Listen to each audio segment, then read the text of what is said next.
This your boy Kiri the Truth with another episode of Truthful Conversations. And I got my boy, my partner, my right-hand man. I'm going to let him introduce himself. What do you think?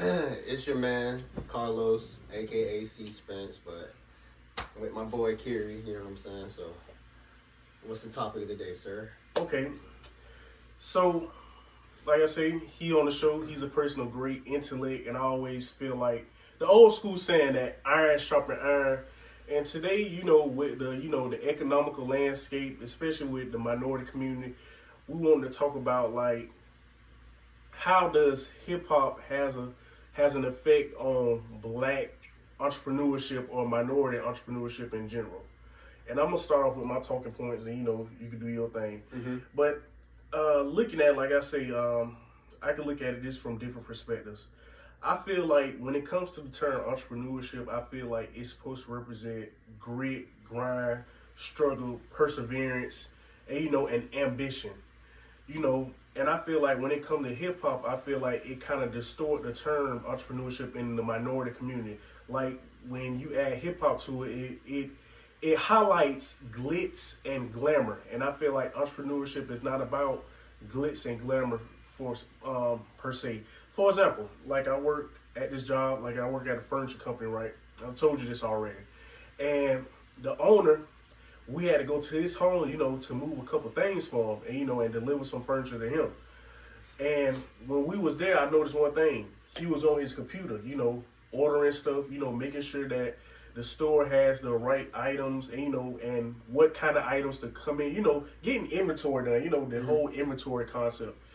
And it hit me right there that if you're an entrepreneurship, you're an owner, you go work. You not go be on Instagram taking pictures, sipping pina coladas in the middle of the day. Because that's what people think it is in our community. Mm-hmm. Like they think entrepreneurship, you just get money, you be happy, and that's it.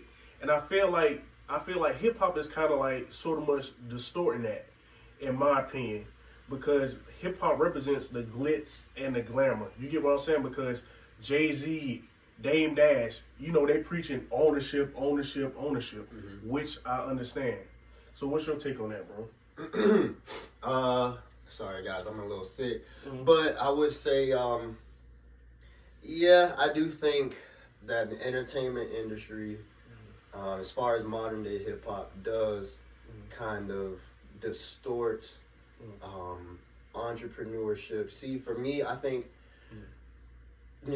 everybody can't be an entrepreneur as far as everybody can't be a boss. You know what I'm saying? Correct, I agree. But I do believe that everybody has the desire in themselves. Within this work system, this labor slave, dollar slave system, it's like you already laboring. Who wants somebody over them telling you what to do? Do this, do that, do this, do that, do this, do that. It's like, bro, I'm already on the clock. I'm already in a compromising position. I'm working for someone else. So I believe everybody wants to get up out of that. You know what I'm saying? I understand that. So based upon that, I do believe everybody wants to get up out of that. Now, there's many ways to get up out of that. As far as entrepreneurship, I think everybody, because it's America, so everybody should strive. If you got the opportunity, like here in America, you do have that chance to come from nothing. You can get educated in a certain field, and you could take off in that field. Right. Or you can have a talent, and you can monetize your capitalize talent. Off that. Right. Exactly. But yeah, the whole balling and showing off what you got and all that type of stuff, the fruits of your labor. I think, for me, my project I'm working on is called the Supernova, and it's a purpose behind it. Right. So I think, whether you come from poverty, the purpose of starting a business is because you want to get out of poverty. You know what I mean? Right. So there definitely has to have a purpose. There has to be a purpose behind it. But yeah, the whole, having a bunch of chains and cars and jewelry and stuff like that, like that's cool. But that's a byproduct of your hard work. Exactly. You know what I'm saying? I think the main focus of having a business or anything is your work ethic. Having a work ethic, bringing something of value to the table, and having a purpose behind it. I mean, me personally, I don't see the purpose in showing off what you got and showing you living a lavish lifestyle. Exactly. And not to interrupt, but I feel like that adds to my point as well. Like, okay, like I said, we minorities, so a lot of us, we come from pain, trauma, and poverty, which I agree with. But I also feel like with that pain and trauma, we chase wealth for the wrong reasons. Like, we chase wealth and riches for a disingenuous reason. I feel like we chase it just because the show off and stunt and things like that, instead of, you know, taking care of people and, you know, making our situation better than what it was in the past. I agree with that. You know, everybody has their reasons why.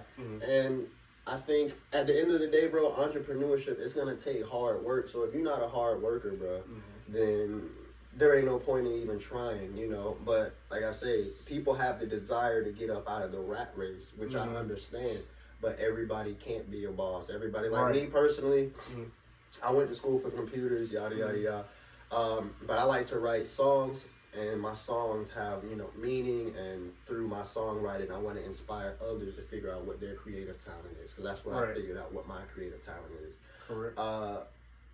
But I also went to school, though. So me, honestly, rather than taking 2, 3, 4, 5 years to start up an IT business and try to get clientele like that, I'd rather just work for a corporation where I know I'm guaranteed hours, I'm guaranteed to get paid, and they already have an infrastructure of clients and clientele, or, you know, they have a certain way. Like, if you work for IT, you ain't gonna have to go out and get clients. You ain't gonna have to do that for a corporation or a business, because they're already structured like that. And these businesses been operating for years, so the equipment they have needs to be repaired, but you maintaining the equipment within the facility. You don't have to go out to. If I work for Walmart, I'm working on Walmart's devices that they have within the location, or even multiple stores. I don't have to go pass out a card to Kmart, pass out something to Target, or pass out something to this person, or pass out. I just work for Walmart and get paid to work on their stuff, which is, you know, that's cool. Now, I wouldn't, me personally, I know that at this point at this age I'm at, I'm not going to really want to try to start nothing up from scratch. You know what I'm saying? Now, the money I make from my career working in IT, I take that and put it into my songwriting. So that's how it works out. But like I was saying before, I know me personally, I just like to do the hands-on IT shit. I'm not an organizational person. I don't even like waking up early, to be honest. That makes sense. Okay. I can't sit in front of a computer and fill out numbers on a spreadsheet. I'm gonna get bored. I mean, I can do it because if I'm getting paid, and that's the thing about entrepreneurship, you're gonna have to do a lot of stuff that you won't even get paid for right off the bat. Right. Okay. This is my pushback on that. I understand everybody can't be a boss, everybody can't be an entrepreneur, but I do feel like everybody should invest their money though. Like, for example, you got your stocks, real estate, you know, crypto, hedge funds, and things like that. So I do agree with that. What you just explained is that when you're an entrepreneur, like I say, you have to have the spirit for that, because like you said, you're going to do things that you're not going to necessarily be paid for, which everybody has to understand that. And like I say, if somebody don't want to be an entrepreneur, that's their prerogative. I don't feel like we should be shoving that down people's face or throats, because that's what they're doing now. Like the whole Dame Dash situation where he'll like, you need to be a owner. You don't need to be a worker. You don't need a boss. Telling you what to do, someone can tell you fired, but it's like, you know, if you're doing what you're supposed to do, they can't fire you for no reason. Right. You know what I mean? You know, unless the company closes or some shit. I done seen where people get pink slips, or you know what I'm saying, because the company closing down. But that's the thing, when you're working for a corporation, they can't just fire you for nothing. Like, you literally have to do something wrong, you know. But, you know, I think you gotta be in a learner's position, bro. Like, everybody can't just walk in and be a teacher, bro. Like, you gotta learn first, and then you can become a teacher. So if you're not a good learner or a good listener, I mean, who's really gonna see? And that's the thing, people can see through that. Like, you might in your own head think you a boss and you got all the answers, but then you're gonna have real people working under you, and they gonna be able to see through your bullshit. You know what I'm saying? So I think that humbling yourself and learning and working a job under somebody else, it just, you know, puts you in that learner position. You humble yourself and you learn how to work with others. And like I say, it's a humbling experience, bro. Like, when you a student or a soldier, let's say even in the military, if you're a soldier or you a student, you struggle with your fellow soldiers, you struggle with your fellow students, so you know how it is. So when you do have a position of power, you don't mistreat people. You ain't just sitting there bossing people around. Right. You remember what it was like being on the lower end. Yeah. So you feel like you have to be a follower first before you become a good leader. That's what you feel like in terms of that aspect. Definitely, in the process of that. Uh-huh. Okay, I agree with that. Like sometimes you gonna have to be the foot soldier. You can't just hop in and become a general and things like that. Mm-hmm. So I really get that. And then it's like, shoot, let's say you do get put in that general position, bro. It's a lot of responsibilities that come with being a leader, bro. It's not just you just telling people what to do. You gotta lead by example. You can't just fuck off, because then your people beneath you gonna be like, oh, well, if he don't take it serious, then why should I take it serious? Or if he on vacation, why the hell am I here working 5-6 days a week, and the quote unquote boss ain't never here, never here, never trying to help, or you just show up and you feel like you above people. You don't even speak to your employee. You don't even try to, you know what I mean? And they can't connect with you. People working under you and you kind of come off as somebody who they can't connect with. They just gonna look at you just like, oh, well, this is just another job. I feel like if you're more personable and more humble, which you learn from being on the bottom, your employees or the people under you will respect you more. Correct. And they'll work harder for you, and it'll be a better work environment, and they'll be genuine too. Because if I'm working somewhere and I feel like the boss don't give a fuck and it's just a job, then I'm like, oh, well, it's just a job. That's how you gonna treat it. That's how you gonna treat it. Because energy transfers. So I understand that. I've been through that before, when you just had a job and you just going through the motions. But in essence, in the grand scheme of things, to wrap this up, I want to say this. I'm for entrepreneurship, because like I say, I guess you could say I'm an entrepreneur. I want, freedom and things like that.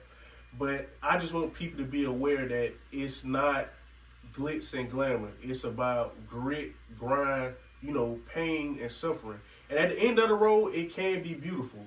But I just don't want the image to be distorted when it comes to minority entrepreneurship. Because like I say, I'm a firm believer.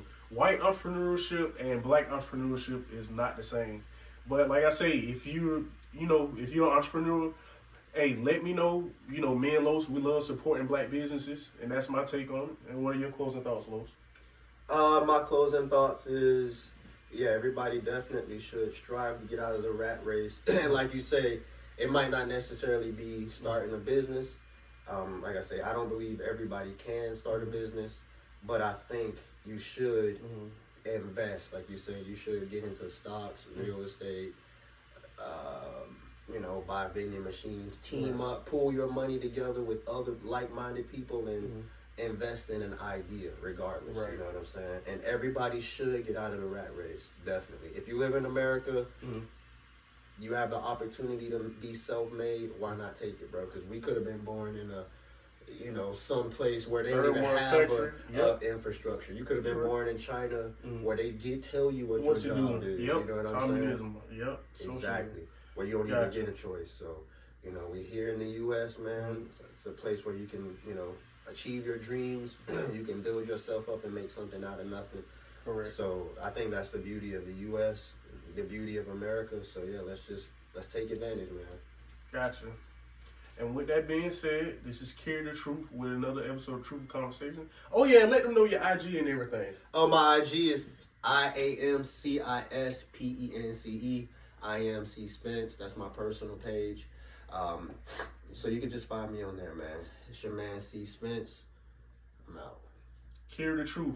Remember, like I always said, keeping it real, always gonna be it. Being a clown, never gonna be it. He gonna be the best one day in his writing and his music game. Love y'all, man. Thank y'all, and I'm gonna keep them coming. Go on. Peace.